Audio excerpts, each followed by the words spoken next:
for me, what helped me to know that I was on the right path was two main things. One is seeing what other people did to get to where they were, which is where I wanted to be, and going, okay, well, this person is a really well respected professor, but when they started, they weren't great at it. What were the steps that they took to be able to get to that level that they're currently at, and how can I replicate that and take what other people have learned and apply that as well? But the second thing was, it was kind of like a snowball effect of reflecting on prior obstacles and how I overcame those obstacles in life, and going, I've done hard things before. I have made progress. I have gotten better. I have overcome prior obstacles. They might not be as difficult as the one that I'm doing right now, or they might be more difficult than the one I'm doing right now. But knowing that I have a long list of things that I have progressively improved upon or overcame or whatever, those are all things that you can also take into consideration for yourself.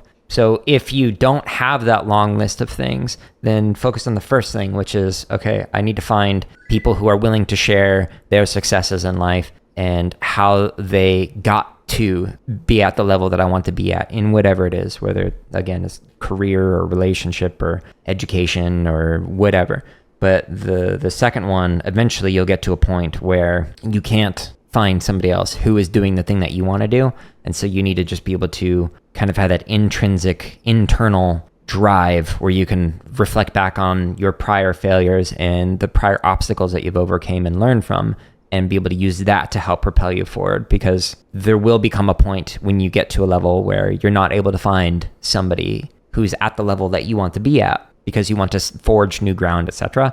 And that's going to take decades of practice, iteration, learning, and just that willingness to have that grit to improve over time. Right now, the biggest thing that I'm struggling with is as a content creator, this is a new thing for me, and I'm not making anywhere near what I was as an educator, below minimum wage in an entire day, what I would make in an hour if I was flipping hamburgers. But knowing that long term, I can eventually, with the kind of content that I create, get to the point where I hopefully get that teacher salary again, at least with the things that I'm doing, but have a bigger impact than I would if I was just teaching in a classroom. But when I look at how long it's taking me to even make just a couple dollars a day on YouTube, the thing that keeps me going is knowing, well, I've done difficult things in the past. I know that I can keep improving, keep iterating, keep trying to get better with this, and eventually I'll be able to do that. So that's the current thing that I'm struggling with, whether it's the imposter syndrome or just feeling like I'm not making enough progress on things or whatever. And that's,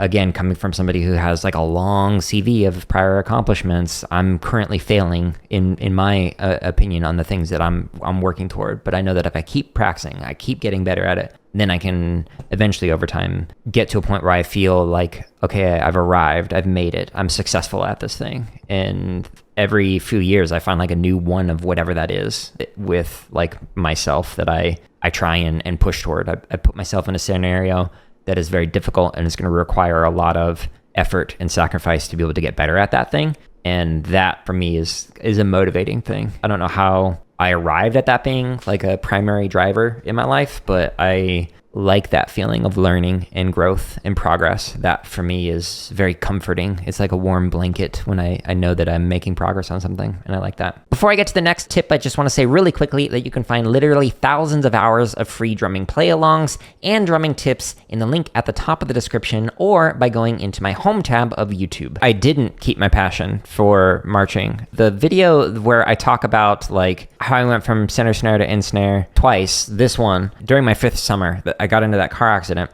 that made it so I couldn't march years 6 or 7.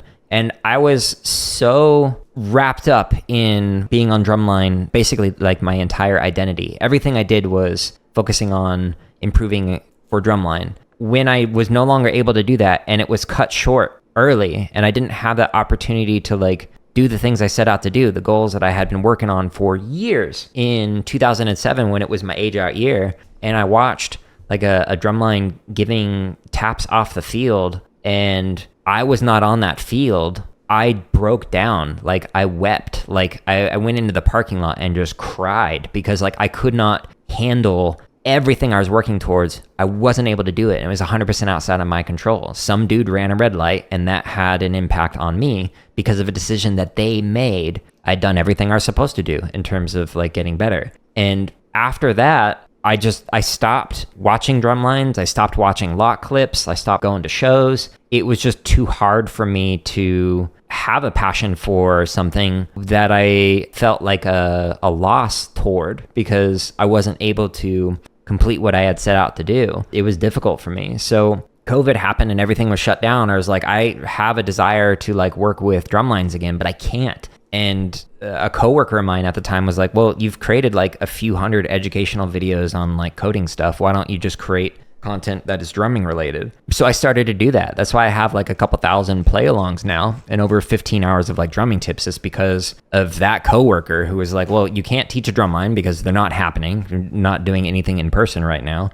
So why don't you just teach remotely using the skills that you developed, like working at the nonprofit? And so I took the educational skills that I was like doing for the coding tutorials that were shared on YouTube, and then I started making these for drummers. And then the play-alongs was like, well, I know how to write music. I've been doing this, writing music since high school on like Finale and Sibelius. So let me create all these play-alongs. So again, like different setbacks in life can like lead to new opportunities that can have a profound impact on like what you end up doing. And that's normal. It's not always fun, but some days I'm like super motivated and some days I'm not. And that also goes into longer periods of life. Some periods of life I'm like super motivated and want to work on something, and then others I just shift to something else. And I can come back and forth between it. Once you start heading down one trajectory in life, you don't have to stick with that. And where I learned that was talking to like people who, there's a guy who was like a firefighter who then worked at NASA, who then worked at like an aviation place, who then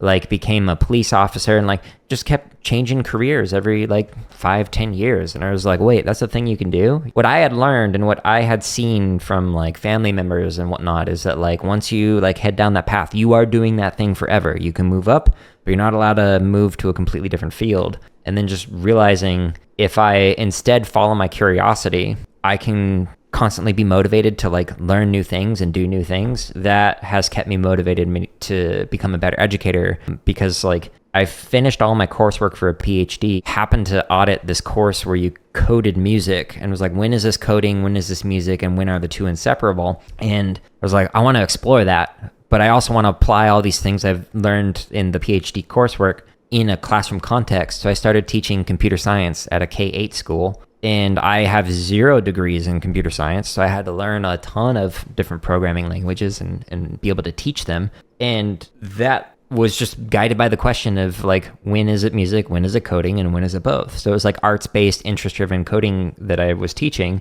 And then that led to like more doors, etc. Not the Lord of the Rings, but like more doors being opened up for me career-wise, where I started creating curricular content, and then started creating professional development content, and then started creating YouTube content. And then that's landed with like where I'm currently at. 10 years ago, if I were to like predict what my career would look like, it would not be what I'm doing right now. And that goes for 10 years ago, 20 years ago, 30 years ago, etc. It's just constantly changing, which is like keeps it interesting. It keeps it fun. I like it. Some people that might cause anxiety, not knowing what you're going to do, but that's normal.